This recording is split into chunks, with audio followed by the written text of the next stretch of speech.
അയ്യോ, എനിക്ക് പ്രയാസമില്ല, ഒട്ടും പ്രയാസമില്ല. കിട്ടേണ്ടത് തന്നെയാ കിട്ടിയത്. മുണ്ടക്കൽ അമ്മ തന്നതാ. ഉത്സവം കോലാക്കിയില്ലേ, അതിനുള്ള ശിക്ഷയാ. ഒന്ന് പതുക്കെ പിടിക്കണോ. മോന്റെ പ്രായമുള്ള ഒരു മനുഷ്യന്റെ കയ്യാളായി നിന്ന് ഇക്കണ്ട എടാകൂടൊക്കെ ഉണ്ടാക്കണതിന് പരോക്ഷ സഹായം ചെയ്യല്ലേ. മതിയായി മതിയായി എന്റെ പൊന്ന് നീല. നേരം വെളുത്തിട്ട് ഞാൻ പോയിക്കോളാം. നേരം വെളുക്കാൻ കാക്കണ്ട, രാത്രി തന്നെ ചെല്ലേ. കുറെ നേരമായി താൻ. ഇനിയുള്ള കാലം വല്ല ക്ഷേത്രനടയിലും പോയി നാമം ജപിച്ച് തീർക്കാന്ന് കരുതിയിട്ടാ. ചട്ടമ്പികളുടെ കയ്യിൽ നിന്ന് തല്ലുകൊണ്ട് ചാവാൻ വയ്യ. എന്താ വേണ്ടെന്ന് വെച്ചാ നീലം പറയാ.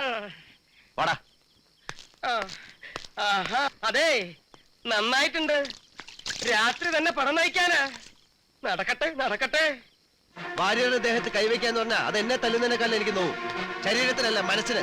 കുഞ്ഞീഷൻ നമ്പ്യാർ അനന്തര ശേഖരണം നല്ലോണം വായിക്കും. പിടയ്ക്കാൻ തുടങ്ങിയ രണ്ടിന്റെ ദേഹത്ത് ചോര ഒരുപാട് പൊടിയും. നീല, തൽക്കാലം നമുക്കങ്ങ് വിട്ടേക്കാം. ഉത്സവം കലങ്ങിയ തന്നെ മതി കുറെ കാലത്തേക്കുള്ള ക്ഷീണത്തിന്.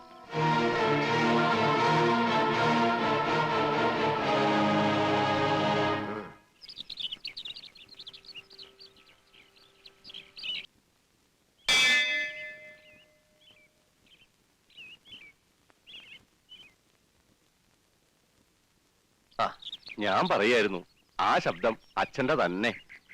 ഇംഗ്ലണ്ടിൽ പോയി നിയമം പഠിച്ചു വന്ന് വിറപ്പിച്ച സിംഹം അല്ലായിരുന്നു, ജില്ലാ ജഡ്ജിയായി പെൻഷൻ പറ്റിയ ആള്. എല്ലാ ഐശ്വര്യവും ഏലക്കരദേവൻ കൊടുത്താന്നാ പറയാ. ഈ ഭൂമി മലയാളത്തിൽ എവിടെ ചെന്നാലും ഏലക്കരക്കാർക്ക് നെഞ്ചുയർത്തി പറയാറുന്നു ഞാൻ മാധവന്റെ നാട്ടുകാരനാണെന്ന്. ഇന്ന് നീലകണ്ഠന്റെ നാട്ടുകാരനാന്ന് പറഞ്ഞ ആട്ടും ചിലപ്പോ നല്ല തല്ലും കിട്ടിയെന്ന് വരും അല്ലേ? ഈ പാട്ടുവരെ ഇങ്ങനെ കിടക്കണത് വളരെ സങ്കടമുള്ളൊരു കാര്യമാണ്. സത്യത്തിൽ ഇത് പറയാനാ ഞങ്ങളിവിടെ കാത്തു നിന്നത്. കുട്ടിയുടെ അച്ഛന്റെ കാലത്ത് എത്രയെത്ര മഹാന്മാരോട് വന്നു പോയിട്ടുള്ളതാ. എല്ലാ മാസവും പാട്ടും നൃത്തവും കഥകളിയൊക്കെ ആയിട്ട്. ഏലക്കര ശിവക്ഷേത്രത്തിലെ പാട്ടുപുര അത്രയ്ക്ക് പ്രസിദ്ധമായിരുന്നു. ഇതൊന്ന് നേരെയാക്കി എടുക്കാൻ അമ്പല കമ്മിറ്റിക്കാര് വിചാരിച്ച കൂട്ടിയാ കൂടില്ല. നീലം തന്നെ ചെയ്യാം. വാരായിട്ട് ആലോചിച്ച് ഉടനെ വേണ്ട ചെയ്യാം. പിന്നെ അമ്മ പാടിയിട്ടുണ്ട് ഇവിടെ. കച്ചേരിന്ന് കേട്ടപ്പോ ഒഴിയാൻ ഒരുപാട് നോക്കി. അച്ഛൻ വിട്ടില്ല. അന്ന് കൊച്ചു കുട്ടിയാ.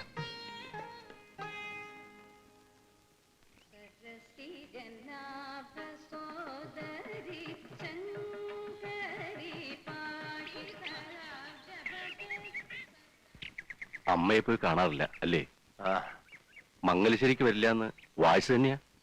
ജീവിതത്തിൽ അവര് തല ഉനിച്ചു നിന്നിട്ടുള്ളത് അവരുടെ ഭർത്താവ് മംഗലശ്ശേരി മാധവമേനോന്റെ മുന്നിൽ മാത്രം എന്ന് കരുതി മൂപ്പരുടെ തൃപ്പുത്രന്റെ താളത്തിനൊത്ത് തുള്ളാൻ അവരെ കിട്ടുമെന്ന് കരുതണ്ട. വേണ്ട.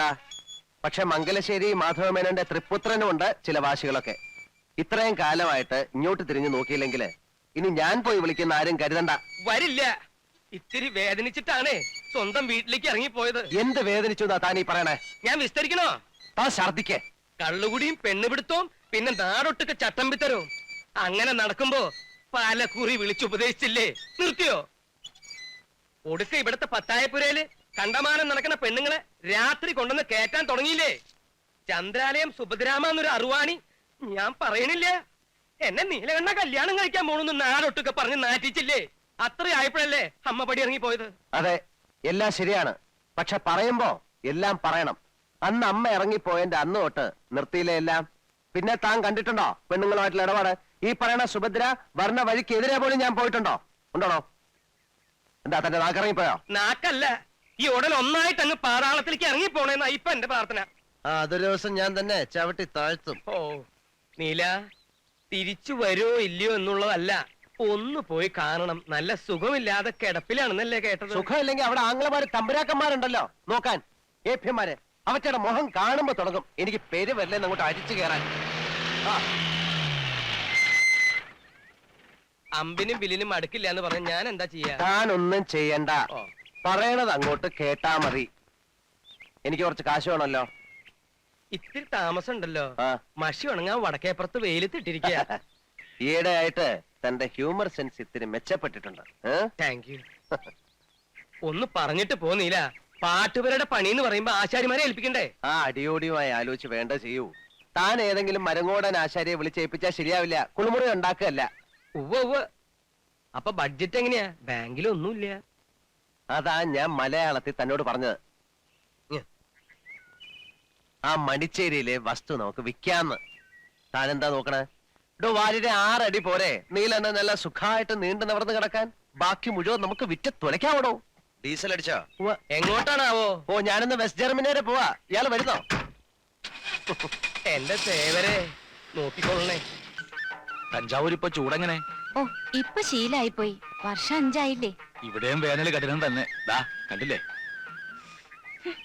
ശാരദ എഴുതിയത് ശരി തന്നെയാ. അച്ഛനിപ്പോ കാലത്ത് തൊട്ടേ ഉണ്ടല്ലേ? അതിപ്പോ അങ്ങനെ പതിവായിട്ടൊന്നുമില്ല. ഓരോ മനപ്രയാസങ്ങൾ വന്നു കേറുമ്പോ. ഉവ്വ് മനപ്രയാസത്തിന് കള്ളു വലിച്ചു കയറ്റിയാ മതിയല്ലോ. ആ പിന്നെ അച്ഛാ, കലാമണ്ഡലത്തിൽ എന്റെ കൂടെ ഉണ്ടായിരുന്ന ഒരു ലക്ഷ്മിക്കുട്ടി ഇല്ലേ, പട്ടാമ്പിക്കാരി. അവളുടെ അമ്മാവൻ രാഷ്ട്രീയത്തിൽ നല്ല പിടിപാടുള്ള ആളാത്രേ. മൂപ്പരുടെ പരിചയത്തില് കലാമണ്ഡലത്തിൽ ഒരു ടീച്ചറുടെ പോസ്റ്റ് ശരിയാക്കാനാവുന്ന അവൾ എഴുതിയിരുന്നു. നിക്കട്ടെ, ആകെയുള്ള 10 സെന്റ് പോലും പണയപ്പെടുത്തി നിന്നെ ഞാൻ ഇത്രയും പഠിപ്പിച്ചത് ഒരു ഉദ്യോഗക്കാരിയാക്കാനായിരുന്നില്ലല്ലോ. എന്നാ പിന്നെ TTCക്ക് അയക്കായിരുന്നില്ലേ? ഒരു ജോലി എന്നൊക്കെ പറഞ്ഞ് എവിടെങ്കിലും കയറി കൂടിയാ അതോടെ കല തീർന്നു എന്ന് കരുതിയാ മതി. ഇനിയും പഠിക്കണമെന്ന് വെച്ചാൽ അതാ വേണ്ടത്. എന്നിട്ട് വലിയൊരു നർത്തകിയാവുക. അച്ഛന്റെ മാത്രമല്ല, മരിച്ചുപോയ നിന്റെ അമ്മയുടെയും സ്വപ്ന അത്.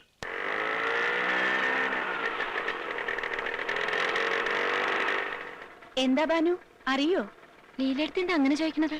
അല്ല, വലിയ പഠിപ്പൊക്കെ കഴിഞ്ഞ ആളല്ലേ എന്ന് കരുതി സ്വന്തം ബന്ധമൊക്കെ മറക്കുവോ?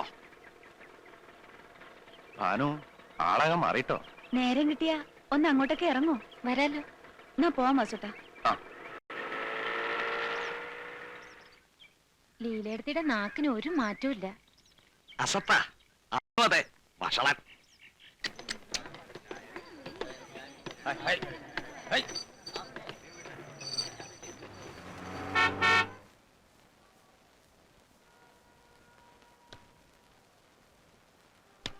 കണ്ണഞ്ചേരി പറമ്പിലേക്ക് കുറേത്തെ തേങ്ങ പോയി. ഇനി അടുത്ത കളിക്ക് ഇപ്പൊ എന്താ? പുഴവക്കത്തെ പറമ്പില് 1000 രൂപയുടെ ഇഞ്ചി ഉണ്ട്. ഇഞ്ചി എങ്കി ഇഞ്ചി.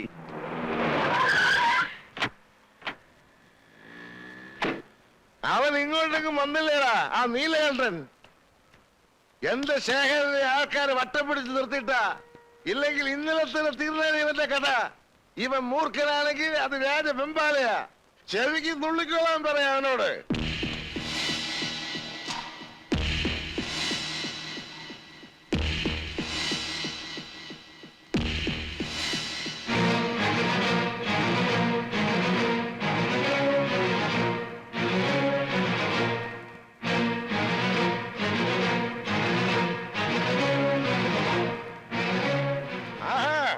അപ്പൊ നീ ഇവിടെയൊക്കെ ഉണ്ടല്ലേടാ? അതെടാ പട്ടി. എന്തു പറഞ്ഞടാ? പട്ടിന്ന് കേട്ടില്ലേ? വേണ്ടതില്ല. എന്റെ കൈ ധരിച്ചിട്ട് പാടില്ല. വിടാൻ. അവന് വിടടാ. അവന് തരിപ്പ് ഞാൻ തീർക്കാം. നീല, ഞാൻ പറയുന്നൊന്ന് കേക്ക്. വെറുതെ ആളെ തല്ലി കൈ നാട്ടണ്ട. നിങ്ങളൊന്ന് അടങ്ങി എന്നെ വഴി ഞങ്ങൾ കണ്ടിട്ടുണ്ട്.